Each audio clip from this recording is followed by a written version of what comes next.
Kevin, if you want to come on and introduce yourself, I'll give you the floor. Well, hello, everybody, and thank you for the opportunity to talk today. I'm Kevin Nason, located in Greenwood, South Carolina, and calls in 4XL. Been licensed, let's see, since 1975, so it's been a while. And most of my interest these days is in HF. I do some emergency communications on VHF around this part of the country, and was pretty active when I was stationed down in Orlando, Florida. I was in the Navy, and some of the emergency communications down there that they had. But HF is pretty much my predominant interest, and spend most of my time on contesting. And I'm not able to see, for some reason, when people have a question. So if Dan, you, or somebody else who's ever watching the hand raising We'll take care of that. Speak up once. We'll take give care a holler and let me know. Questions during the presentation are fine. As far as I'm concerned, we'll stop. There is a little bit of delay in some of these Zoom things, so I'll try to wait a second or two for the screens to catch up. I'd like to talk today a little bit about takeoff angles and a program that a man called Dean Straw, N6BV, wrote called High Frequency Terrain Assessment, HFTA. And I'll go ahead and pull the screen up here and share the screen with you.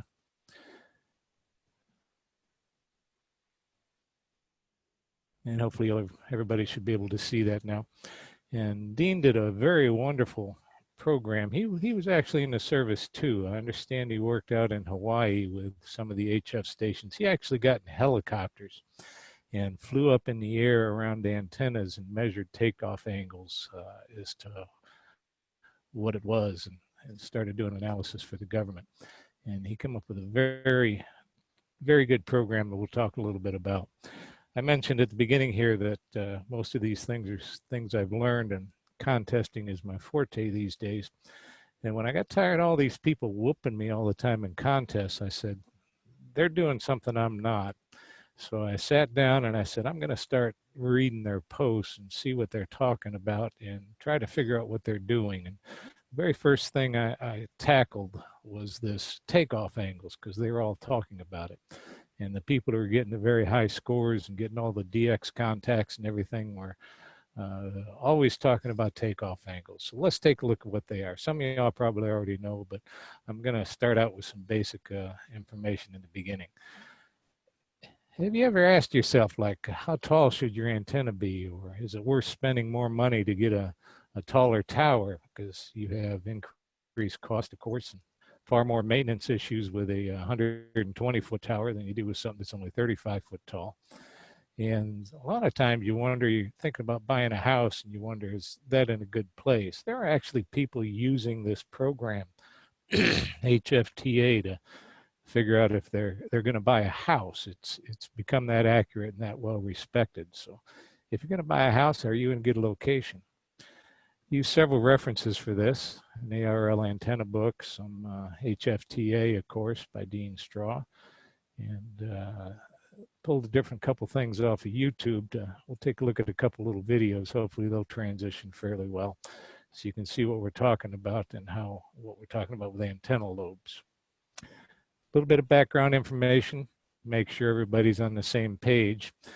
Decibel, some people, I did for a long time, have trouble figuring out what a decibel is. And for this case, it's essentially a ratio of power is how I look at it. And over there, the chart you look, we'll use 0 dB as our reference at 100 watts. If you double the power, you get a 3 dB increase. And if you double it again from 200 to 400, that's another 3 dB increase, or now we're up to a 6 dB gain. A good thing to remember a lot is if you're running a 1,000-watt amplifier, that's a 10 dB increase going from 100 to 1,000 watts. So it's basically a way of comparing power, or for antennas, a way of comparing gain, because you get power coming out of your antenna is a good way to think about it.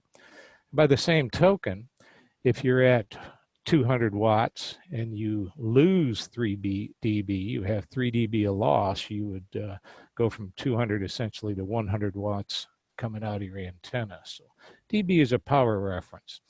And what we basically want to look at is what energy level is a good dB gain to get or to work for. And if we take a look at this graph, it shows a top view looking down from the out in space down onto your Yagi antenna. And what it shows, if I can bring up this highlight laser pointer here, is the antenna is pointed off to the top of the screen at 0 degrees. And the lobe of the antenna energy coming out kind of goes around in that pattern. The antenna is located down here in the very center. And if you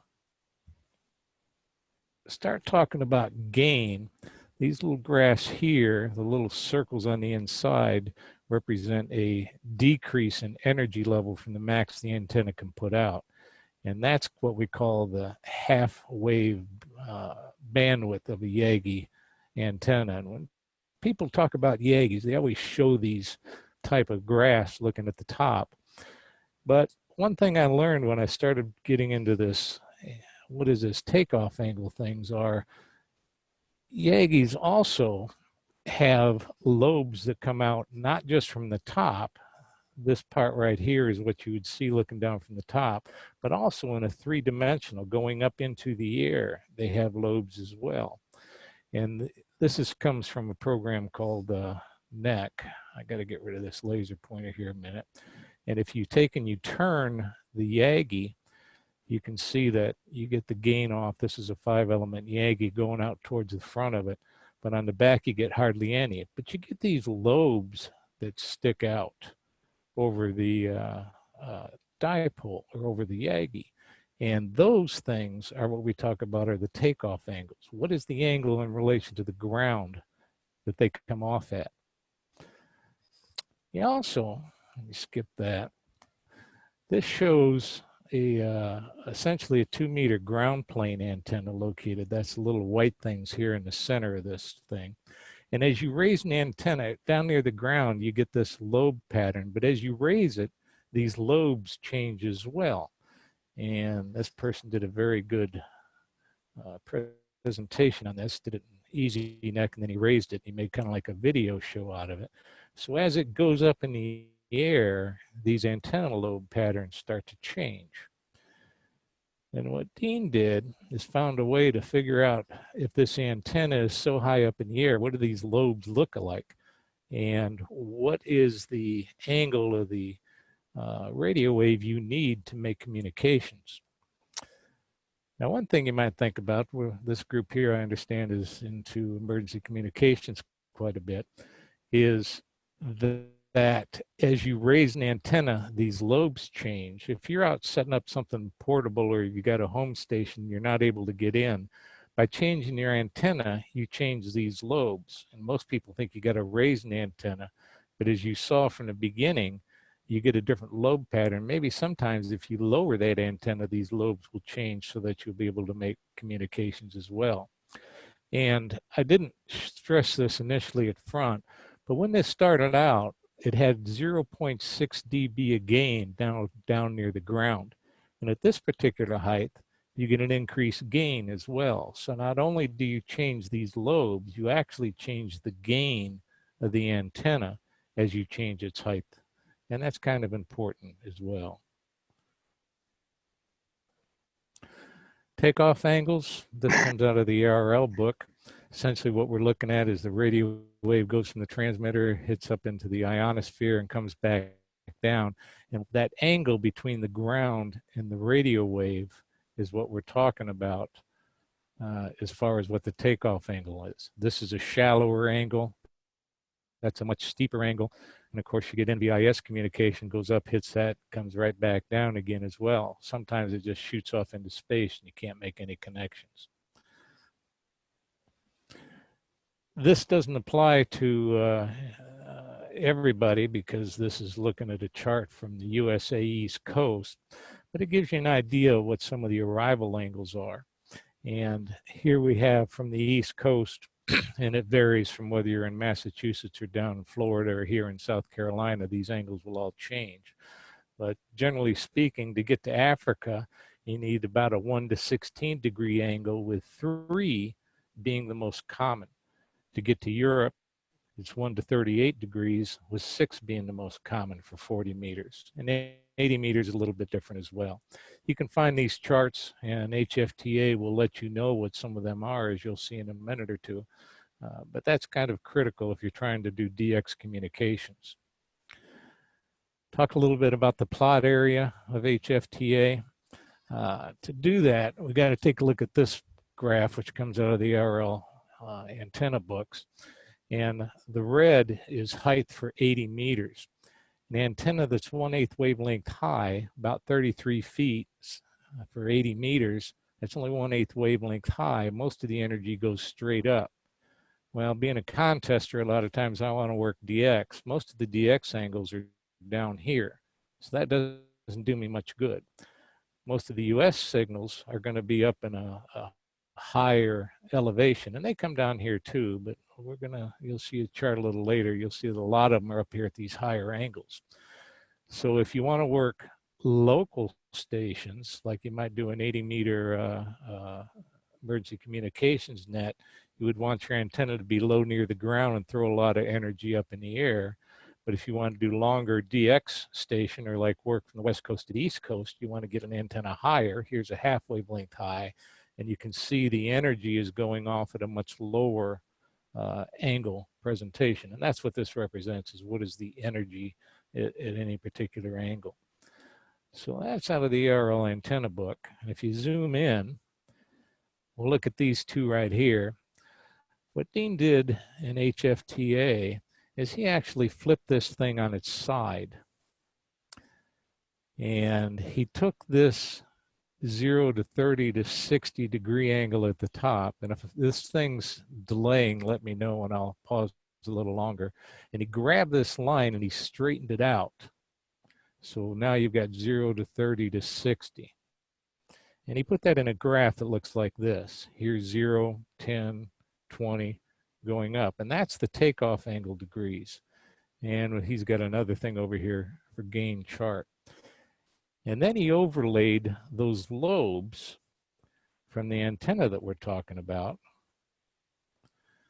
Let me see if this will, them lobes right there. If you flip that on its side, that lobe now is pointing up in the air, and that's what that represents, is the gain of that first lobe right there. And then the second one kind of comes up here. So now you've got a graph which shows you what the gain is at any particular takeoff angle. Then, I said he was pretty good about figuring out these takeoff angles. He laid in at 7 degrees, the radio wave is coming into the station at 10% of the time. At 21 degrees, it's only coming in at 1% of the time. So we figured out for each one of these particular takeoff angles coming in and out, how often does it come in there? And what you want to try to do with this is overlay your gain of your antenna lobes over the part of these percentages so that you get the highest gain over the sections where it's coming in most of the time. And that's the beauty of HFTA, is figuring out, does my lobe for my particular antenna match up with the majority of the time that I've got to have signals coming to and from my station. This is looking at 10 megahertz.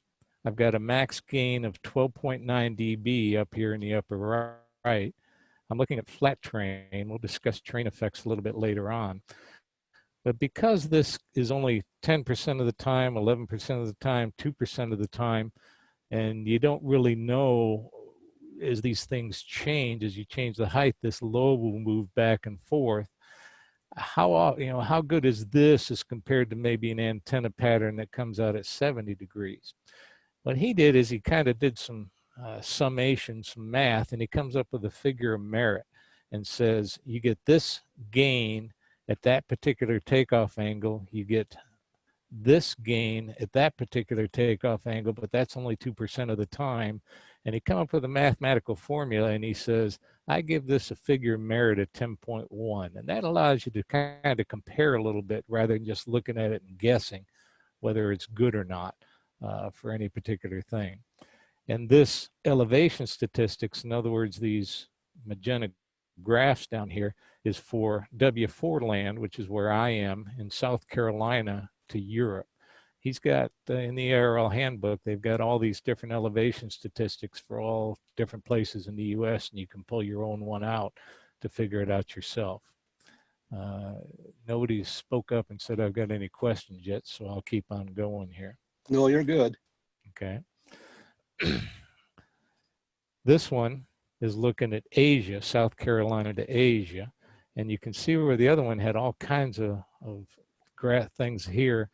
Most of the takeoff angles going to Asia are low, and I really do have a hard time getting into Asia from where I'm at because of the low takeoff angles that are needed. This is 22% of the time I've got a 2-degree takeoff angle. And if I've got an antenna at 50 feet, I don't have quite as much gain. I'm almost, this is 12.9, call that 13, down to 4. That's a 9 dB loss, or about the equivalent of a kilowatt amplifier that I'm losing because my lobe isn't centered over the majority of the time that angle comes in.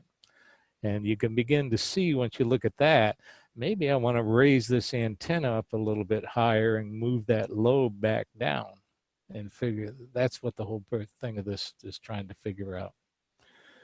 Here I overlaid 2 different graphs.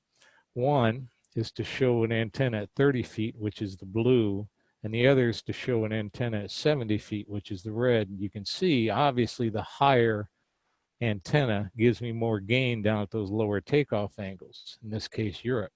And I've got a figure of merit. My antenna at 30 feet is only 5.4, where the 70-foot one gives me 9.9. Obviously, if I'm trying to get to Europe, I want to try to get my antenna up to 70 feet as compared to 30. But is 70 feet really good? Is 50 feet okay? Do I need to go to 90? Where does that come into play? I ran this just for comparison because everybody says a lot of times, you know, I got to, if I had a 120 or 150 foot tower, things would be really great.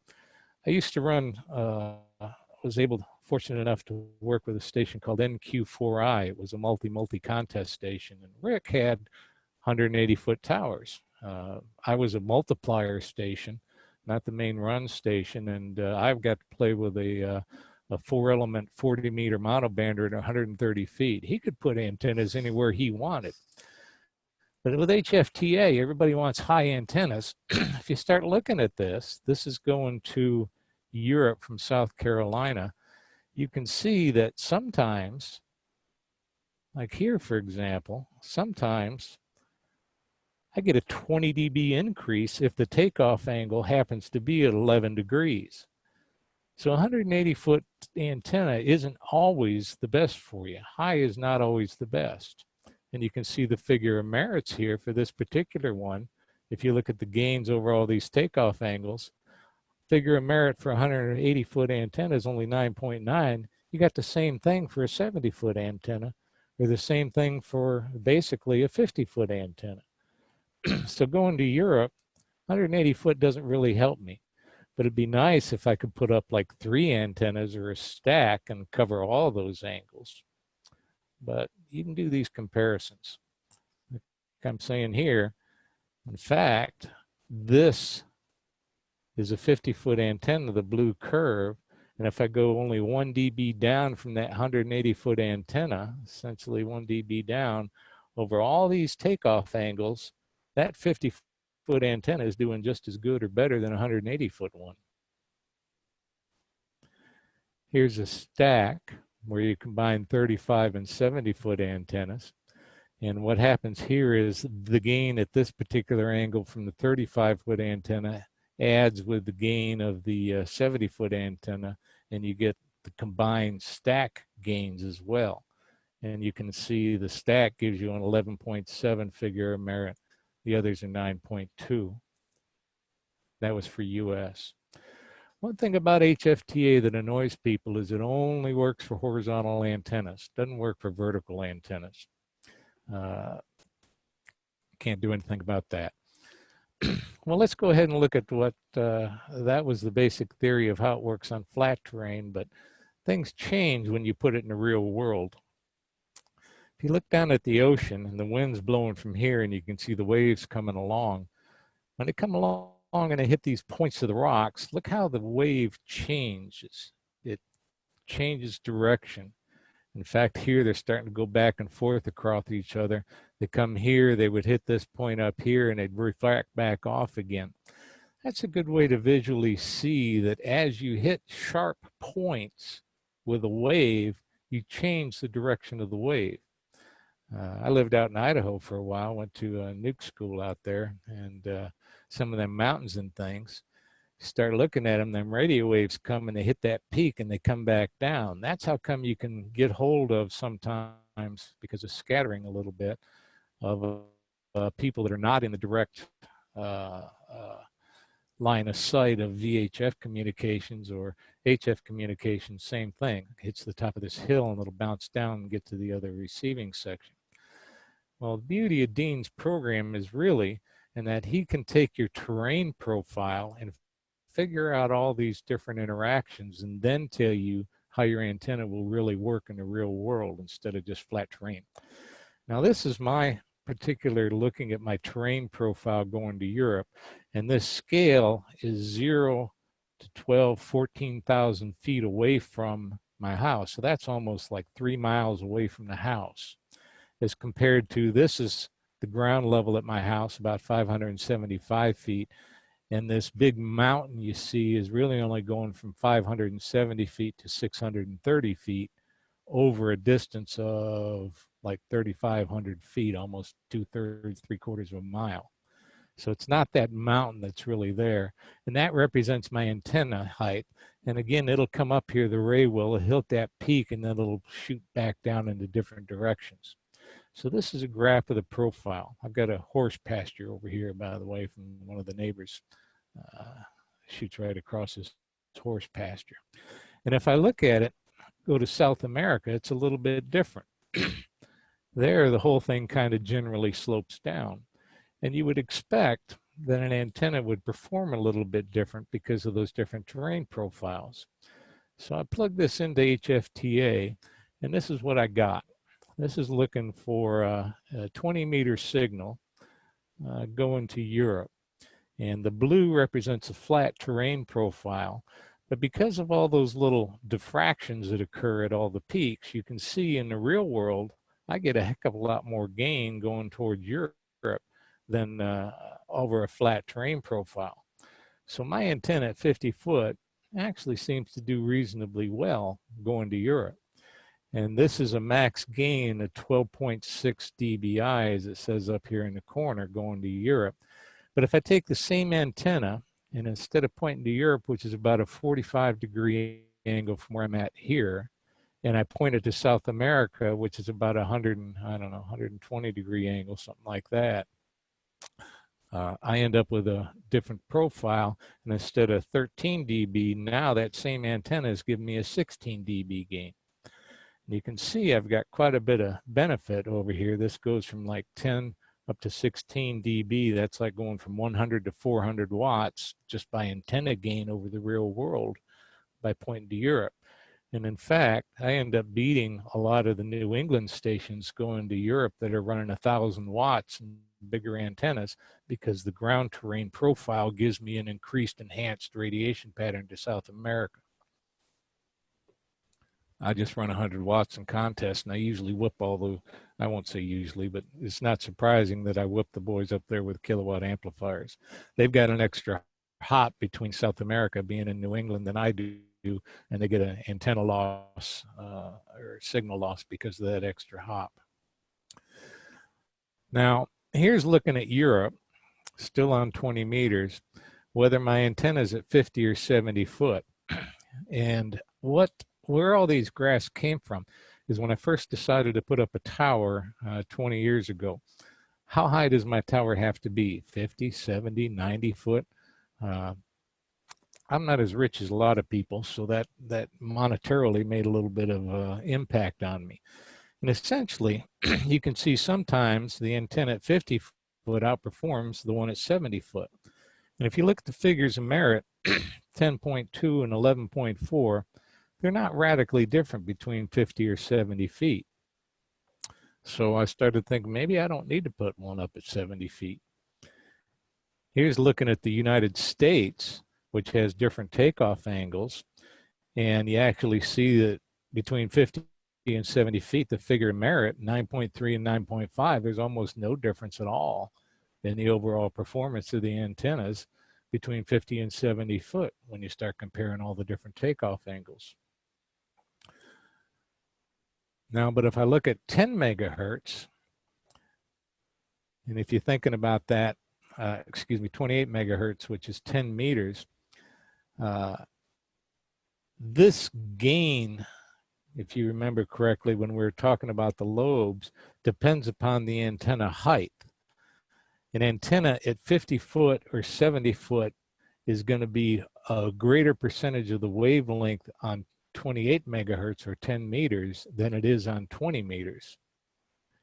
So naturally, I'm going to get extra or higher figure of merits and an increased gain because my 28 megahertz 10 meter antenna is higher up than it is on 20 meters. And when you start looking at 10 meters going to Europe, you see that actually I get multiple lobes and I lose all the gain by that extra height of 70 foot wherever this drops down. The figure of merits are actually better for me on 10 meters to Europe being at 50 foot than it is at 70 foot. And again, if you're thinking of setting up your own station and shack and thinking I need to get my antenna high, ask yourself what it is you're trying to do. And HFTA may tell you that in fact your antenna ought to be a little bit lower to work out. So as I looked at this again, 50 foot seemed to be a pretty good comparison. And I ran these curves for 10, 15, and 20 meters, which is a tri-bander.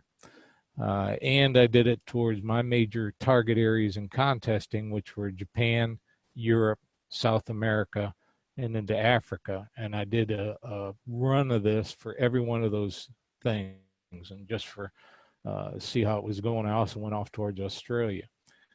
And I came up with the overall decision that I would end up spending probably 40 or 50% more and have increased maintenance costs of a 70-foot tower. And I really wasn't gaining anything because of the real world ground terrain enhancements that I got from the terrain profile around me. I didn't gain anything much by going from 50 to 70 foot. I'd have to go to 90 foot to make it worthwhile. And that just wasn't in my budget or in my thinking of being 70 years old and climbing towers to 90 feet way of thinking. So I ended up sticking with a 50-foot tower. In HFTA, a lot of people think programs are difficult. I used to have the call NS4T, which is why this shows the profile. This is showing the terrain profile at 270 degrees. People think these programs are hard. Dean did a great job. You just click this drop down arrow for antenna and you can select dipole, 3-element, 4-element. You put in the height of the antenna, 35 or 70. This is the one that I used to generate that stack profile of 35 or 70 feet stack. And then you just fill that stuff out and you can compare as many as you want. You can have 4 antennas in a stack. You can compare 4 antennas, different height. You can compare the same antenna, different terrain. No, I don't think you can do different terrain profiles. And then there's this, yeah, you can. This other screen here where you can have put in your terrain profiles for whatever direction you want to get, what your frequency is, goes inside of here. Under this options, you can choose your ground, whether you have good ground, average ground, poor ground, which we got poor here, what the elevation statistic profile is. Are you looking at how your signal go to Europe or how it goes to South America? And then just hit compute and it generates all those other graphs. So it's really a simple program to use once you get these terrain profiles, which is the hard part to get. If you have a multiband antenna, like I said, you want to look at every one of these things, each one of the different bands and the different directions that you go to. compare the performance in several directions. It's good if you can put up more than one antenna to see what combination works best for you. I actually, for a while, had my antenna at 50 foot on one tower, and then I had a little rooftop tower with a second Yagi, and it was up about 25 foot. Sometimes that little 25-foot antenna would outperform my others. This also isn't just used for 10, 15, and 20 meters. You can use it for dipoles and things on 40 and 80 meters as well. So you can start comparing and finding out if you can do a tall antenna or a lower antenna combination. How does that work out for you? There's a website put out by a man called K6TU, Kilo 6 Tango Uniform, and he lets anybody go in and download free terrain profiles for your particular area. You type in your latitude and longitude and hit compute, and his little computer will run it for you, and I think it's 1 degree increments, maybe 5 degree, I don't remember, and it'll let you know with an email when it's done computing. Usually only takes about 5-10 minutes, and then you can go to his website and download the terrain profiles. It's free. He also has pay-for-use features, such as you can actually lock in your particular terrain profiles and then tie it into VOA cap, which is the space weather program, and get fairly real-time propagation predictions for what your odds of making contacts around the world for your particular station using your particular terrain and your actual gains or calculated gains. There's also a program out there called MicroDem.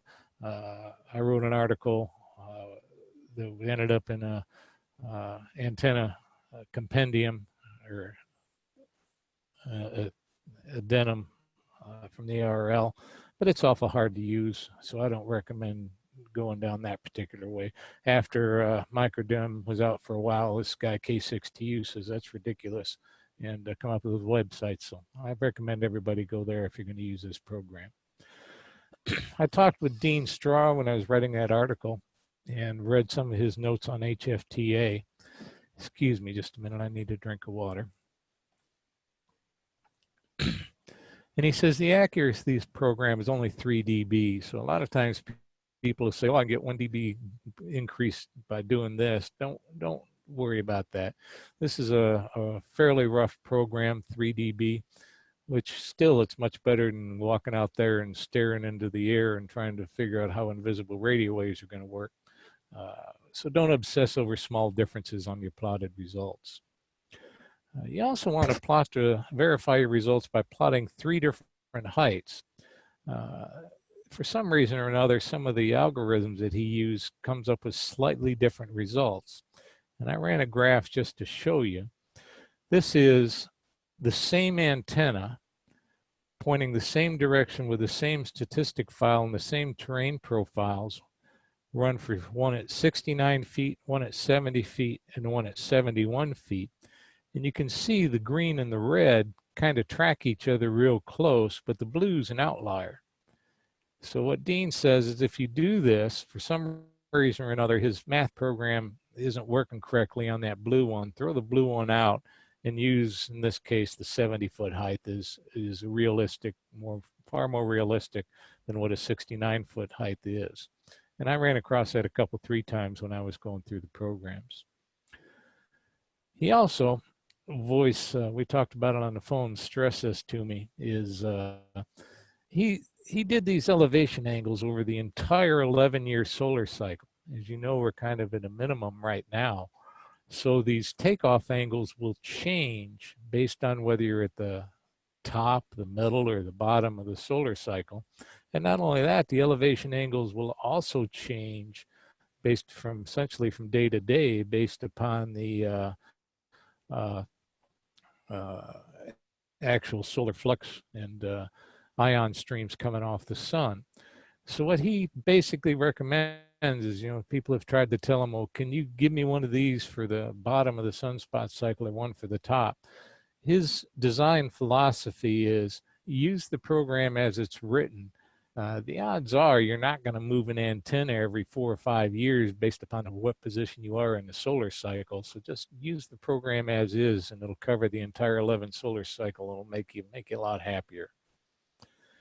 He also cautions that this figure of merit is like a snapshot of a complex situation. Begin because of those low angles and high angle type things change back and forth with the sunspot cycle. But it does give you a rough way of comparing things. You may find a case where figure of merit says that it's much better at 70 foot than it is at 50 foot. And then if you actually had 2 antennas out there, that was wrong. But it's a snapshot, and it's a good way of doing business. Again, I'll stress that people are going out and buying $300,000-$400,000 houses, and they're doing it based upon where where this program says is a good place for HF locations.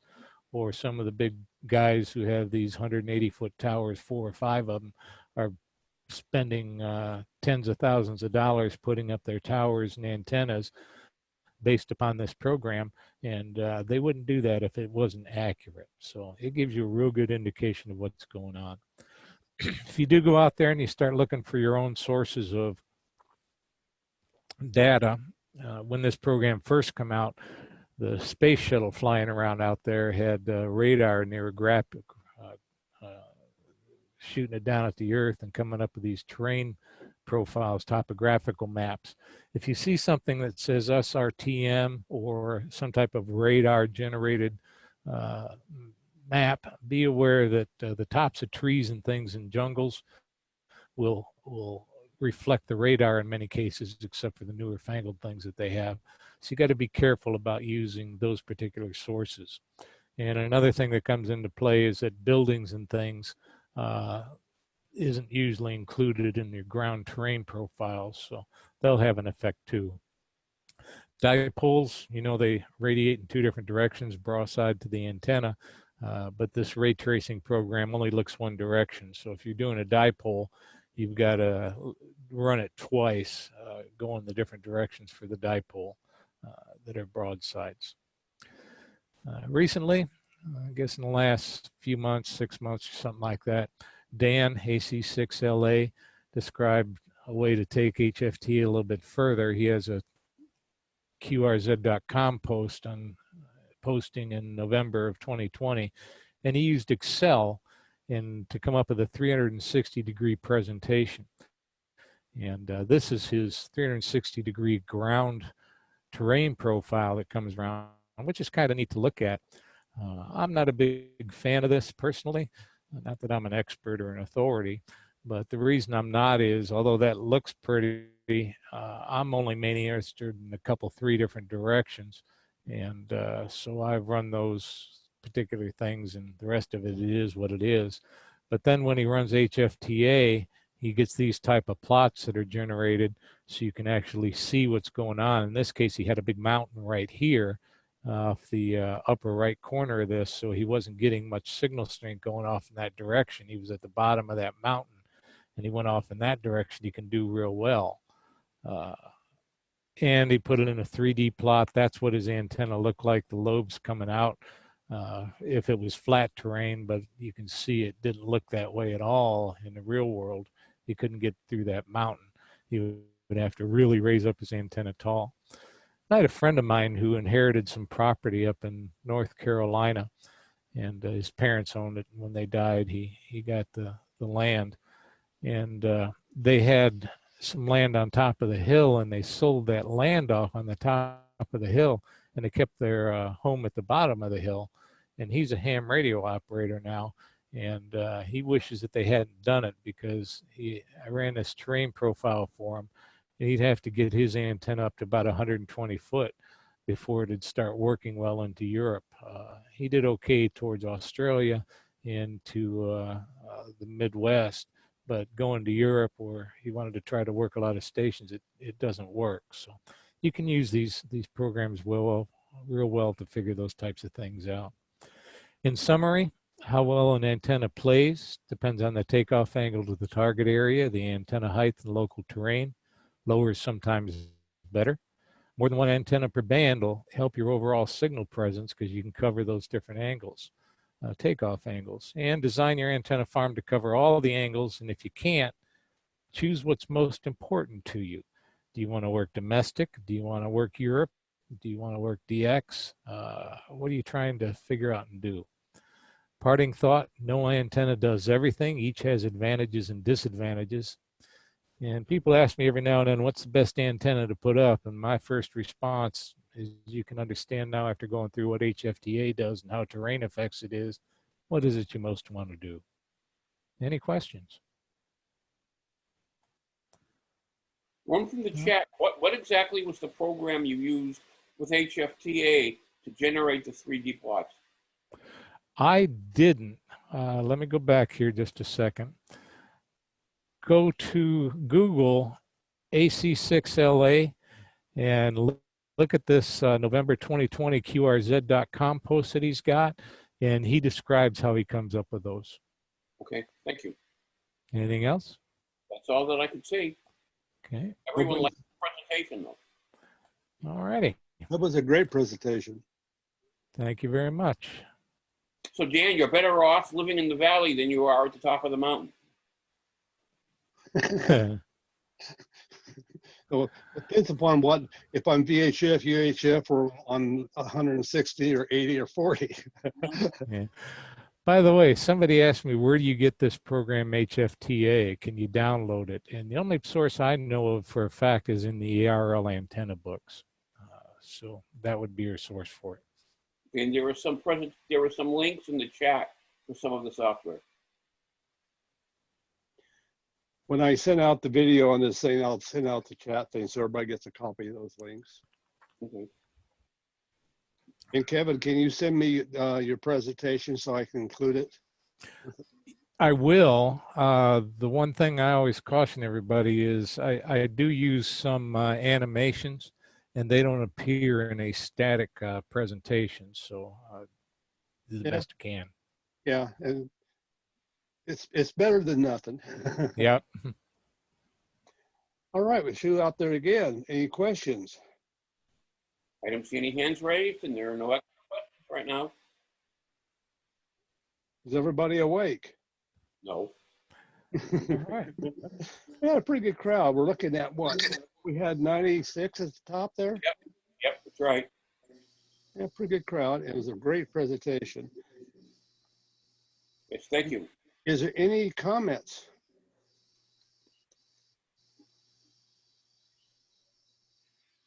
Thank you very much. I'll go ahead and sign off then. I actually got up at 2 a.m. this morning, so it's time for me to go I toggle off. understand. I appreciate you. Have a good night. Good night. Now, is that behind you for real, or is that a green screen picture there, Kevin? Me, that's real.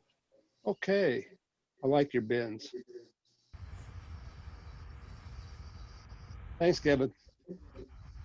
Thank you. Hi, Dan. Okay. Hey, Dan. Again, I don't see any hands raised. I see lots of faces out here. Many I recognize all the time. I still don't see any questions, and you don't see anything in chat, do you? Nope, we're good. Okay. Well, we'll just take this little time to plug out there. Guys, these programs are good. They're neat, and they come from people like you. So if you got an idea, has an idea, I'd like to have a presentation, give it to us. We got a committee that is very good about finding the speakers, the best ones out there we can. And as you see, most of them are pretty good. So like I say, if your club or yourself or whoever got an idea what you want to have a presentation on, let us know. And we'll see what we'll come up with it for you. And with that, rather than everybody just listen to me yak away, I'll close this down. Now keep in mind, I keep this thing open. So after I close it off, because I'm the host, everybody will go away. But then you can come back, check in again, and talk to your friends, and sort of like a club meeting after the meeting, you can chit chat with your friends here. So with that, I will say 73s, everybody. It's been a great presentation. Good night, everybody. Thank you all for coming. We'll be back tomorrow night. Yep, tomorrow's another one, another day. Thanks, Dan. Great presentation. Thank you.